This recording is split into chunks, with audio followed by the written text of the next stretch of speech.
Alright guys, so I want to react to this today. Peter Schrager gave his most underrated player in the NFL. And yes, it was our guy. You're going to see in a second. But I'm going to go ahead and cover half the screen so that, they don't get mad at me for my, for obviously showing NFL clips. They're about to show NFL clips, so I got to cover half the screen. But let's go ahead and get right into it.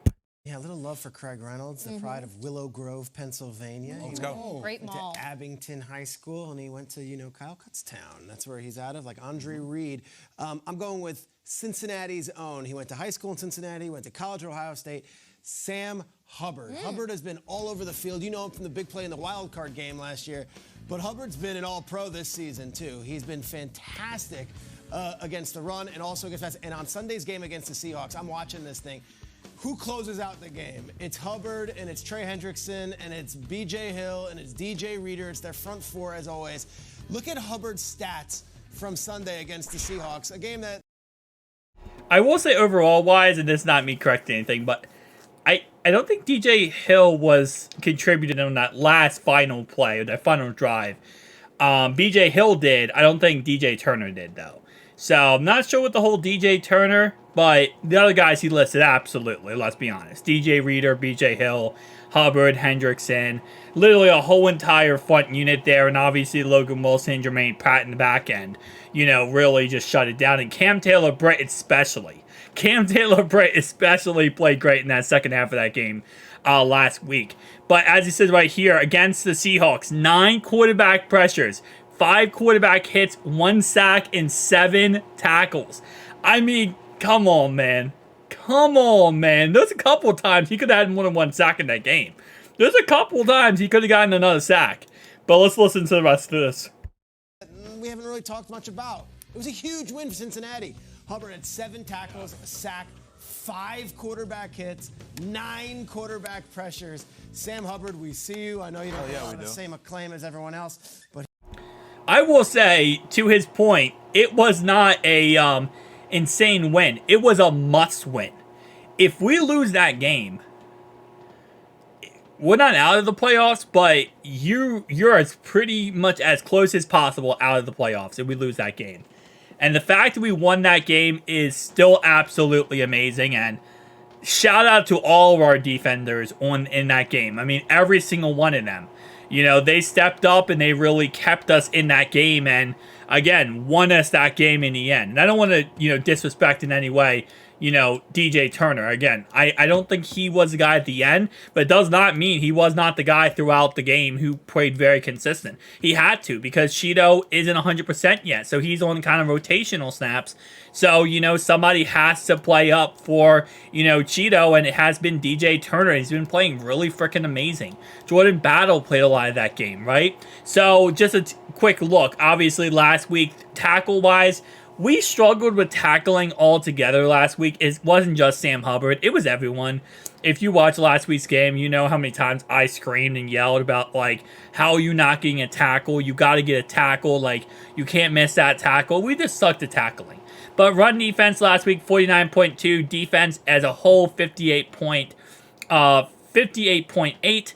His coverage defense was, of course, a 65.5, but the biggest stat here was his pass rushing defense, and that was a 68.2, and that's really what matters in the end.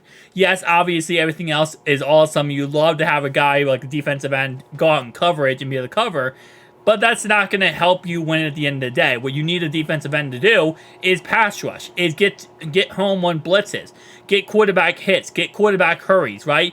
That's what you need him to do, and that's exactly what he did last week. And what he's doing so far this season as a whole.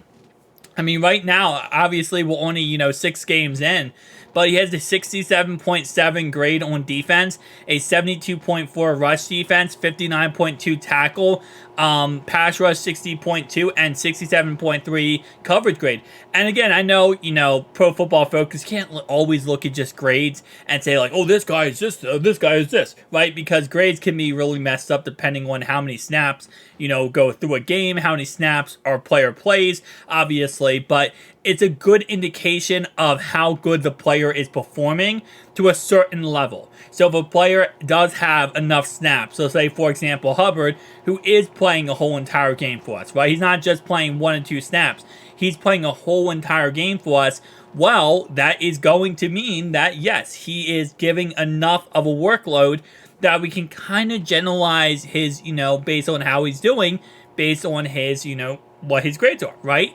Now, again, if a player only plays a little bit of snaps, like, for example, Myles Murphy, then you can kind of say, well, those stats can be thrown out the window because the sample size is too small. Thankfully, though, Trey Hendrickson, DJ Reader, all of these guys are getting enough snaps that, their sample size is not a little bit. It's actually a good amount. I actually want to pull this up real fast to kind of, continue that point there. Let me, snaps. Here we go. So I'm going to go ahead and pull this up because we go to Cincinnati Bengals, and let me drag this over for you guys so you guys can see what I'm talking about. This is the snap percentage for our team last week. So this is myfootballguys.com. They do an amazing job of keeping every single team's snap percentage and posting it on this website. But if we go a little bit higher up, and shout out just again, footballguys.com in case you are wondering. I try my best to cite as many sources in my videos, but sometimes I don't, and I want to make sure I do in case you guys ever want to, check the resources yourself. But as I was saying though, so Sam Hubbard last week, he played 88% of the defense, 72%, 70%, 84, 78, 82. So he's playing around 50 to 60 snaps a game. So, and again, he is consistently contributing, consistently getting after the quarterback, consistently making plays. And we have a lot of guys on this defense that have been very underrated this year alone. Again, Trey Hendrickson is a good example of that. Same thing with Sam Hubbard. These guys are what you call, they're not household names. And I think a lot of times as football fans, you kind of like go for guys who are household names. Like, oh yeah, Aaron Donald. Aaron Donald is so good. But then you look at every single team, there's always one guy, right? There's always one player where you're like, that guy, no one talks about him, but he's a household name, right? Trey Hendrickson was the big pickup for the Saints a couple years ago, right? But Sam Hubbard, born and raised in Cincinnati, making plays, went to high school here, and now he's in the NFL here. So, freaking love the guy. And again, yes, as Peter Schrager said last year in the playoffs, that wild card game probably goes toward Baltimore's side, and they might win that game if it wasn't for Sam Hubbard. Well, obviously, the guy knocked the ball out, Logan Wilson, but Sam Hubbard recovering that and returning it for 6. Because at the end of the day, our offense was not the greatest in that game either. I mean, and, this year, obviously, our offense has been kind of mediocre. But our offense was not that great in that game. So, if we would have said, for example, let's say they would have, Logan punches the ball out, like the ball hits the ground, and we get the ball 2-yard line. We'd probably go 3 and out with how our offense was performing in that game, and the Ravens defense was actually really good. So we'd probably go 3 and out, get the ball right back to Baltimore. So, at least, again, like I said, at least that one play changed the whole game. Changed the whole game and won us the playoff game. So, this man's, I don't know what I said this man's, but this man is absolutely a legend. I'm thinking about who my most underrated player would be on this team. I still feel like Cam Taylor-Britt would be my most underrated player. I think if I had to choose one, Sam Hubbard would be up there. Don't get me wrong, he would be. But I think it would be Cam Taylor-Britt is number 1. Sam Hubbard would probably be number 2. Number 3 would probably be Logan Wilson. And then number 4, I'm going to say DJ Turner. And that's probably my list for defense-wise. And, defensive players who are, underrated, those are my guys. Tell me down below your thoughts and opinions, though, and I'll see you guys next one. Peace out.